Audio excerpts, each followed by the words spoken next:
ओम शांति। 24 नवंबर 2022। अभी पढ़ेंगे प्यारे प्यारे मीठे मीठे शिव बाबा की मुरली। मीठे बच्चे, तुम्हें श्रीमत पर पूरा पूरा ध्यान देना है। बाप का फरमान है, बच्चे मुझे याद करो और नॉलेज को धारण कर दूसरों की सेवा करो। प्रश्न, बाबा बच्चों की उन्नति के लिए कौन सी राय बहुत अच्छी देते हैं? उत्तर, मीठे बच्चे, अपना हिसाब किताब पोता में रखो। अमृत वेले प्यार से याद करो। लाचारी याद में नहीं बैठो। श्रीमत पर देही अभिमानी बन पूरा पूरा रहमदिल बनो तो बहुत अच्छी उन्नति होती रहेगी। दूसरा प्रश्न है, याद में विघ्न रूप कौन बनता है? उत्तर, पास्ट में जो विकर्म किए हुए हैं वही याद में बैठने समय विघ्न रूप बनते हैं। तुम बच्चे याद में बाप का आह्वान करते हो। माया भुलाने की कोशिश करती है। तुम याद का चार्ट रखो, मेहनत करो तो माला में पिरोए जाएंगे। गीत है, तू प्यार का सागर है। ओम शांति। यहाँ जब बैठते हो तो बाबा की याद में बैठना है। माया भूतों को याद करने नहीं देती है, क्योंकि देहाभिमान है। कोई को मित्र संबंधी, कोई को खान पान आदि क्या क्या याद आता रहता है। यहाँ जब आकर बैठते हो तो बाप का आह्वान करना चाहिए। जैसे जब लक्ष्मी की पूजा होती है तो लक्ष्मी का आह्वान करते हैं। लक्ष्मी कोई आती नहीं है। यहाँ भी कहा जाता है तुम बाप को याद करो अथवा आह्वान करो, बात एक ही है। याद से विकर्म विनाश होंगे। धारणा नहीं हो सकती है क्योंकि विकर्म बहुत है। बाप को भी याद नहीं कर सकते हैं। जितना बाप को याद करेंगे उतना विकर्माजित निरोगी बनेंगे। है बहुत सहज, परंतु माया अथवा पास्ट के विकर्म सामने आते हैं जो याद में विघ्न डालते हैं। बाप कहते हैं तुमने ही आधा कल्प अयथार्थ रीति से याद किया है। अभी तो तुम प्रैक्टिकल में आह्वान करते हो, क्योंकि तुम जानते हो बाबा आया हुआ है। परंतु यह याद की आदत पक्की हो जानी चाहिए। तुमको एवं निरोगी बनने के लिए अविनाशी सर्जन दवाई देते हैं कि मुझे याद करो, फिर तुम मेरे से आकर मिलेंगे। मेरे द्वारा मेरे को याद करने से ही तुम मेरा वर्षा पाएंगे। बाप और स्वीट होम को याद करना है। जहाँ जाना है वह बुद्धि में रहता है। बाप वहाँ से आकर सच्चा पैगाम देते हैं और कोई भी ईश्वरीय पैगाम नहीं देते हैं। वह तो यहाँ स्टेज पर पाठ बजाने आते हैं और ईश्वर को भूल जाते हैं। लक्ष्मी नारायण यहाँ आते हैं तो ईश्वर का पता नहीं रहता है। उनको भी पैगंबर नहीं कह सकते हैं। ये तो मनुष्य के ने नाम लगा दिए हैं। वो आते ही है पाठ बजाने, वो याद कैसे करेंगे? उनका पाठ बजाते बजाते पतित बनना ही है, फिर अंत में पतित से पावन बनना है। वह तो बाप ही आकर बनाते हैं। बाप की याद से ही पावन बनना है। बाप कहते, बच्चे मेरे पास पावन बनाने का एक ही उपाय है। देह सहित जो भी देह के संबंध है उनको भूल जाना है। तुम जानते हो मुझ आत्मा को बाप को याद करने का फरमान मिला हुआ है। उस पर चलने वाले को ही फरमानवदार कहा जाता है। जो कम याद करते हैं वह कम फरमानवदार या फरमान फरमानवदार या फरमान वरदार पद भी ऊंचा पाते हैं। बाबा का एक फरमान है, याद करो। दूसरा है, नॉलेज को धारण करो। याद नहीं करेंगे तो सजाएं बहुत खानी पड़ेगी। स्वदर्शन चक्र फिराते रहेंगे तो धन बहुत मिलेगा।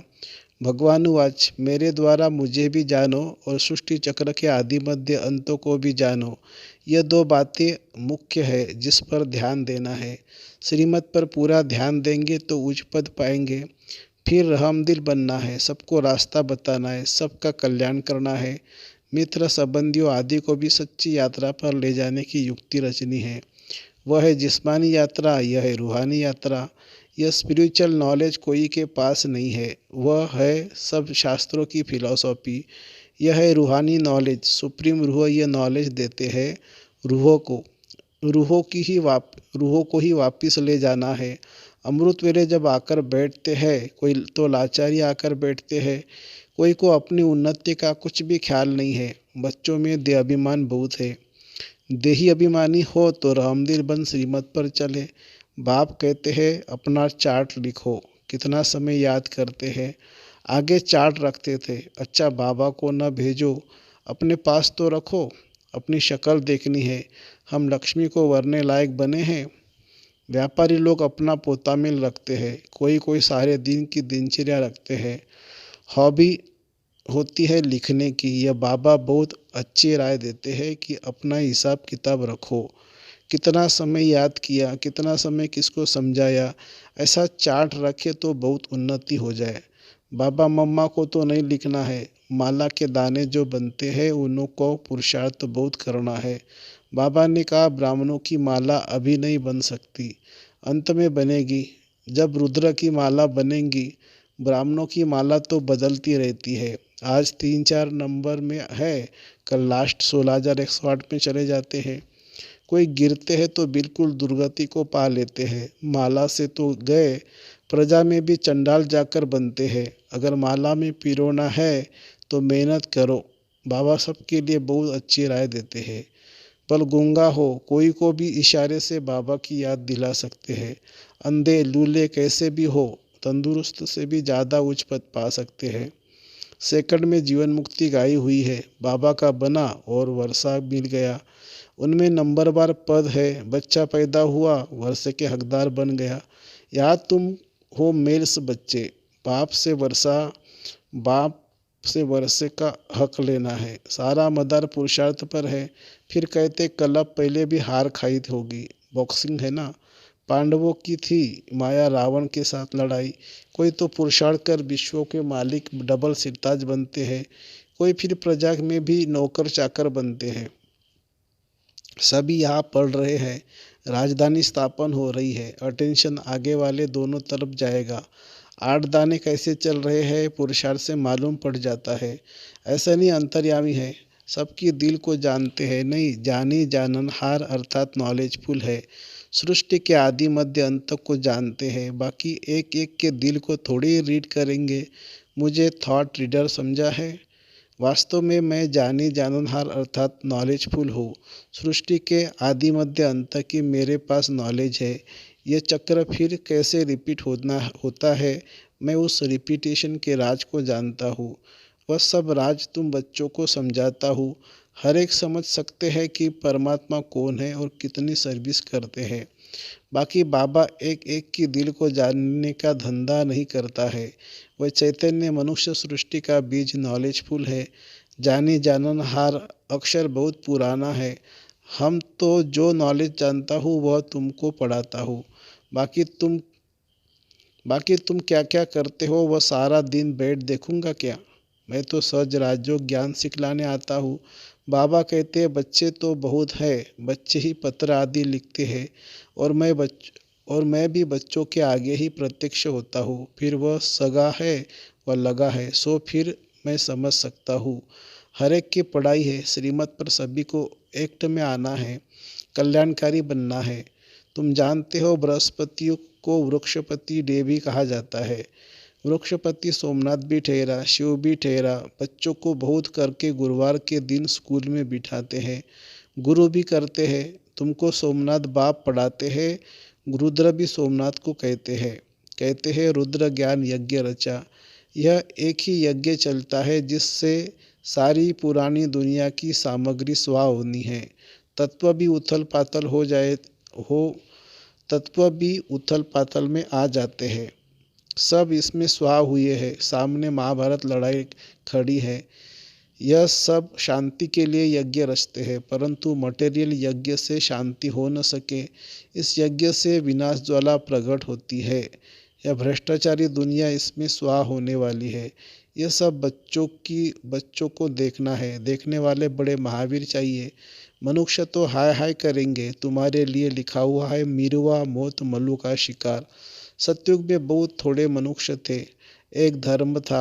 अब कलयुग के अंत में देखो कितने मनुष्य हैं, कितने धर्म है। यह सब धर्म कहाँ तक चलेंगे। सतयुग जरूर आना है। अब कलयुग की स्थापना कौन करेंगे, रचयिता बाप ही करेंगे। कलयुग का विनाश भी सामने खड़ा है। तुम भूल गए हो कि गीता का भगवान कौन है। भगवान ने स्वर्ग की स्थापना की, इसमें लड़ाई की कोई बात नहीं है। उसने माया पर जीत पहनाई है। इस राज को न समझ उन्होंने असुर और देवताओं की लड़ाई दिखाई दी है, वह तो होती नहीं है। तुम बच्चों को बाप द्वारा जो पास्ट प्रेजेंट फ्यूचर की नॉलेज मिली है, यह सुदर्शन चक्र तुमको फिराना है, बाप और रचना को याद करना है। कितनी सहज बात है। गीत है तू प्यार का सागर है। आज बाबा ने लिखा है, तुम ocean of knowledge, ocean of bliss लिखते हो, बाकी ओशन ऑफ लव भी जरूर लिखना है। बाप की महिमा बहुत है, परंतु सर्वव्यापी कहने से बाप की महिमा गुम कर दी है। श्री कृष्ण के लिए भी लिखा है, 16,108 रानियाँ थी। जन्माष्टमी के दिन श्री कृष्ण को झूले में झूलाते हैं, परंतु किसको भी पता नहीं कि श्री कृष्ण ही श्री नारायण बनते हैं। राधे फिर श्री लक्ष्मी बनती है, लक्ष्मी ही फिर जगदम्बा बनती है, यह कोई नहीं जानते। अब बाप कहते हैं, मेरे को जानने से तुम सब कुछ जान जाएंगे, परंतु जो देही अभिमानी नहीं बनते उसको धारणा भी नहीं होती है। आधा कल्प तो देह अभिमान चला, सतयुग में भी परमात्मा का ज्ञान नहीं रहता है। या पाठ बजाने आते हैं और परमात्मा को भूल जाते हैं। यह तो समझते हैं आत्मा एक शरीर छोड़ दूसरा लेती है, परंतु वह दुख की बात नहीं है, यह परमात्मा की महिमा है। ज्ञान का सागर, प्रेम का सागर एक बूंद है।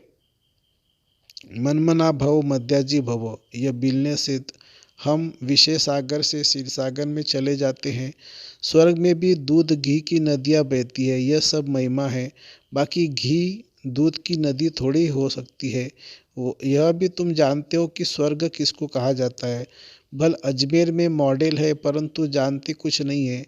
तुम कोई को भी समझाओ तो झट समझ जाएंगे। बाकी यह रास विलास तो खेल कूद है। जैसे बाबा के पास आदि मध्य अंत का ज्ञान है, तो तुम बच्चों की बुद्धि में फिरना चाहिए। बाप की महिमा एक्यूरेट सुनानी है। उनकी महिमा अपरम अपार है। सब एक जैसे नहीं हो सकते हैं, हर एक को अपना अपना पार्ट मिला हुआ है। पोप का भी अगर ड्रामा अनुसार पार्ट होगा तो मिलेगा, अगर दूसरा होगा तो फिर आगे चलकर देखेंगे। जो दिव्य दृष्टि से दिखाया था वह सब इन आंखों से देखेंगे। विष्णु का साक्षात्कार किया है, वहाँ भी प्रैक्टिकल जाएंगे, फिर साक्षात्कार होना बंद हो जाता है। सतयुग त्रेता में न साक्षात्कार न भक्ति, फिर भक्ति मार्ग से यह सब बातें शुरू होती है। कितनी अच्छी अच्छी बातें बाबा समझाते हैं, जो फिर बच्चों को औरों को समझानी है। बहनों भाइयों, आकर बाप से वर्षा लो। उस ज्ञान से परमात्मा को सर्वव्यापी का महिमा गुम कर दी है और ग्लानि कर दी है। तुम बच्चे यथार्थ महिमा को जानते हो। अच्छा, मीठे मीठे सिक्की लदे बच्चों प्रति माता पिता बाप दादा का याद प्यार और गुड मॉर्निंग। रूहानी बाप की रूहानी बच्चों को नमस्ते।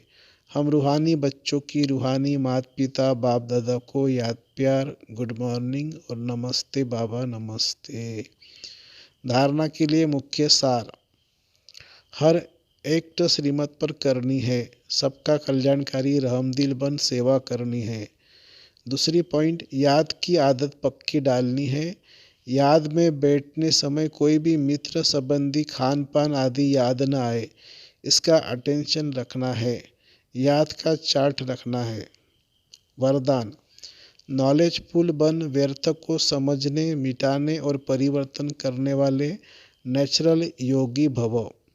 नेचुरल योगी बनने के लिए मन और बुद्धि को व्यर्थ से बिल्कुल फ्री रखो। इसके लिए नॉलेजफुल के साथ साथ पावरफुल बनो। भले नॉलेज के आधार पर समझते हो कि ये रॉन्ग है कि ये राइट है या ऐसा है, लेकिन अंदर वह समाओ नहीं। ज्ञान अर्थात समझ, और समझदार उसको कहा जाता है जिसे समझना भी आता हो, मिटाना और परिवर्तन करना भी आता हो। तो जब व्यर्थ वाइब्रेशन स्वाहा करो, तब कहेंगे नेचुरल योगी। स्लोगन है, व्यर्थ से बेपरवाह रहो, मर्यादाओं में नहीं। व्यर्थ से बेपरवाह रहो, मर्यादाओं में नहीं। अच्छा, ओम शांति शांति शांति। शुक्रिया बाबा, शुक्रिया। Thank you Baba, thank you.